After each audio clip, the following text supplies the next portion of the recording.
Hétvégén mindhárom osztályban megkezdődik a hazai amerikai futball szezon. Az elitet jelentő Hungarian Football League-ben 7 csapattal, emellett ősszel B-csoportos Európa-bajnoki selejtezőt is játszik a válogatott. Vendégem Boda Gábor, a szövetség elnöke. Jó reggelt kívánok! Jó reggelt kívánok!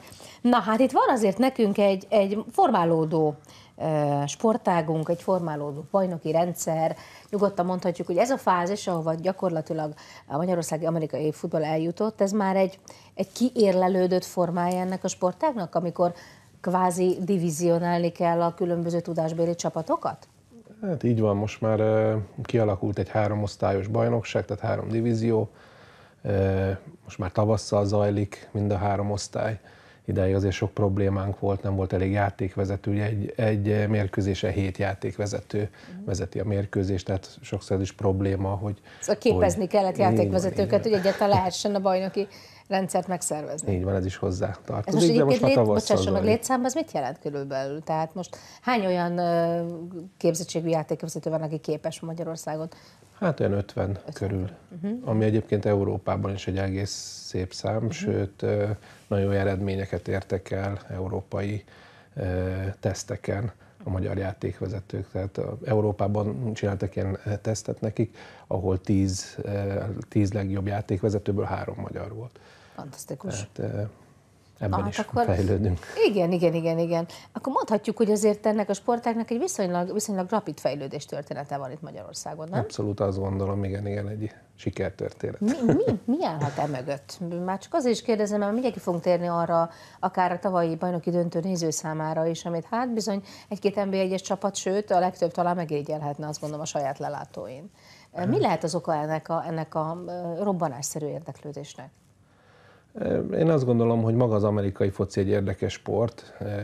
Nem könnyű a szabályai között kiismerni magát az embernek, de ez sikerül, akkor egy látványos, jó, érdekes játék, és talán ez vonzza a fiatalokat is. Most ennek a szabályrendszerébe egyébként csak a műfaj iránt érdeklődő amatőr mennyi idő alatt tudja magát úgy beleásni játékosban? Hát szerintem az alapokkal, hogyha valaki egyszer kijönne egy mérkőzésre, akkor ott a végére már egész jó kis drukkeré avanzsálódik. Úgyhogy azt gondolom, azért hamar bele lehet rázódni az alap dolgokba, és akkor onnantól már lehet csiszolni. Na beszéljünk akkor az elit osztályról. Ugye ez gyakorlatilag 7 csapatos elitliga, ugye, amelyben egy külföldi csapat is van. Így van, egy szlovák csapat is részt vesz idén először.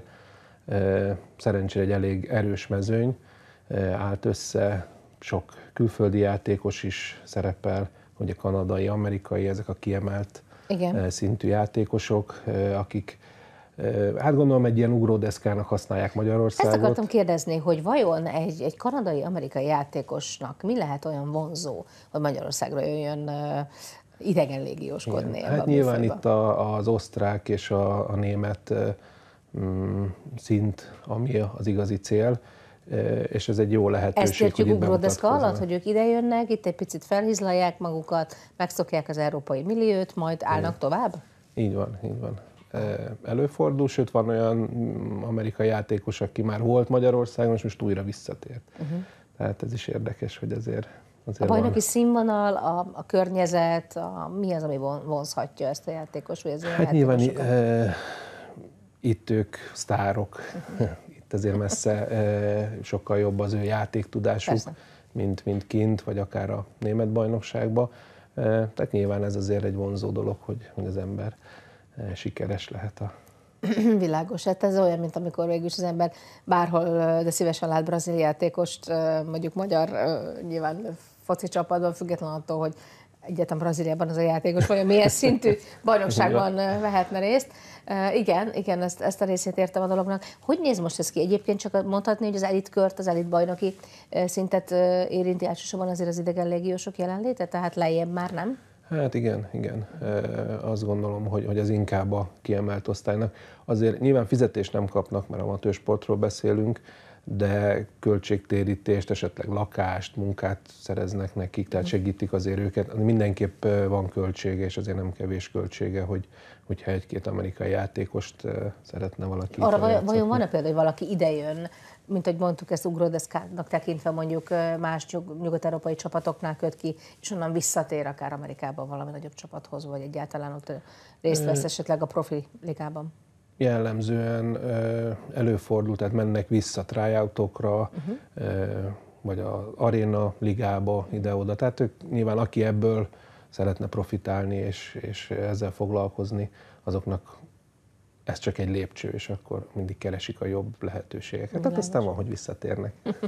Na, ugye ez a hétfős elit bajnokság, ez azért alapvetően itt azt gondolom, hogy az elmúlt évek eredményeit nézve, az esélyeket tekintve egy-két csapatos esély, ugye azt mondhatjuk?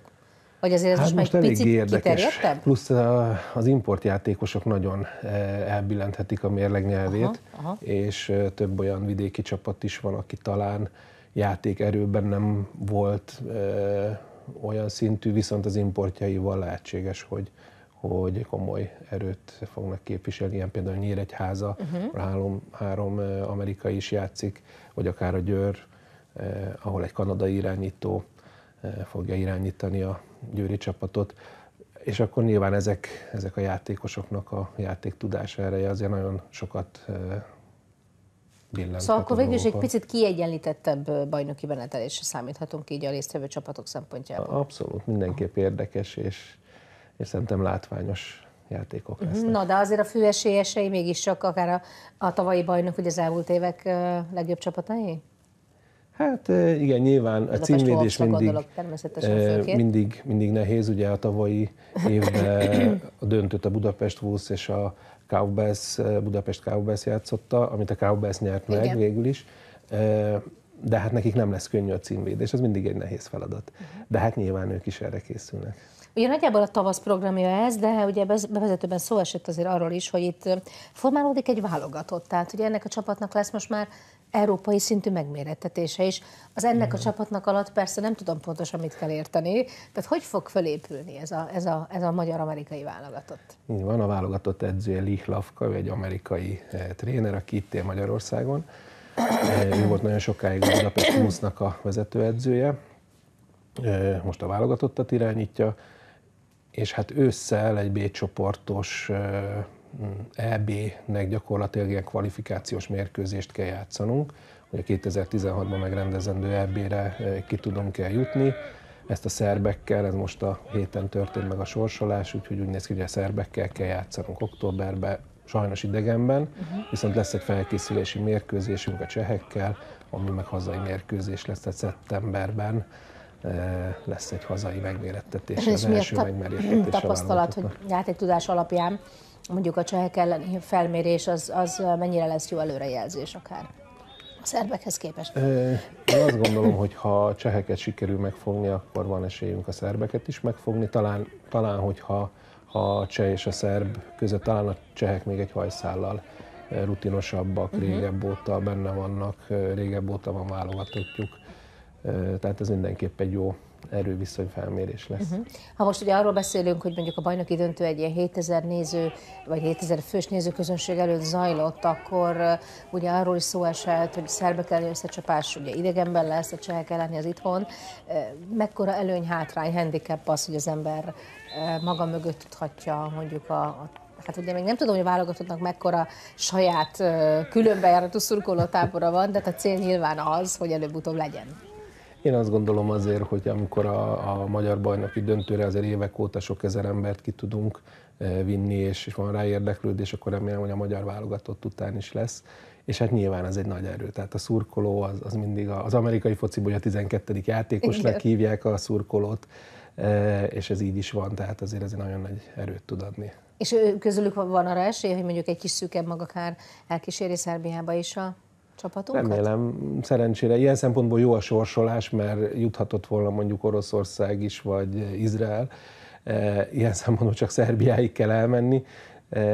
Úgyhogy reméljük, hogy mindenképp szurkolókkal együtt tudunk majd utazni. Fantasztikus. Picit beszéljünk azért még arról, ugye, hogy itt gyakorlatilag amatőr bajnokságról esik szó, ugye? Tehát így van. Nyilvánvalóan ezek a játékosok, elhangzott, hogy maximum költségtérítést kaphatnak, most akár az amerikaiakra gondolok, nem tudom, hogy a magyar csapattagokra ez mennyiben lehet igaz.